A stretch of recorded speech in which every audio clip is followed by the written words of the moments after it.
Redmi note 13 pro plus 5G যে ফোনটা, product name হচ্ছে গার্নেট। এটার যে ইঞ্জিনিয়ারিং ফাইলটা এটা নেটে পাওয়া যায় অ্যাভেলেবেল, বাট সবগুলো দিয়ে কাজ হয় না, টেস্টেড না। তো আমার এই ফাইলটা, ইঞ্জিনিয়ারিং ফাইলটা একদম টেস্টেড 100%। আমি নিজে কাজ করেছি।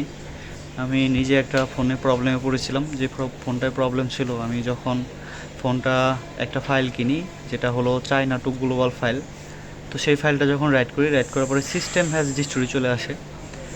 তো পরবর্তীতে কী করব, কীভাবে করব, তো তখন আমার এই ইএনজি ফাইলটা আমি কোনো ম্যানেজ করি। তো একদম 100% টেস্টেড ফাইল, এবং কি যদি সিস্টেম হ্যাজ হিস্টোরিরও আমি ওইটা সমাধান করি, সেটারও সলিউশন আমার কাছে আছে। যদি আপনাদের লাগে সেই ফাইলটাও আমার কাছ থেকে নিতে পারেন।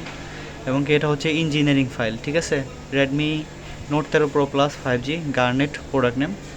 এটা ইঞ্জিনিয়ারিং ফাইল, 100% টেস্টেড। এগুলো আমার নিজে টেস্টেড করা। আমি প্রতিটা ফাইল যখন নিজে টেস্টেড করি, কাজে সমাধান করি, কাজ সলভ করি, তখনই কিন্তু সেই ফাইলটা আপনাদের সাথে শেয়ার করি বা আপলোড করি। তো আপনারা চাইলে একদম নিতে পারেন ফাইলটা, আর আমার সাথে যোগাযোগ করবেন। হোয়াটসঅ্যাপে SMS করবেন। হোয়াটসঅ্যাপ নাম্বার ভিডিও ডিসক্রিপশনে দেওয়া থাকবে, আর এই ফাইল লিঙ্কটা কমেন্টে পাবেন, ঠিক আছে। আর যদি কোনো প্রবলেম হয় আমাকে হোয়াটসঅ্যাপে নক করবেন।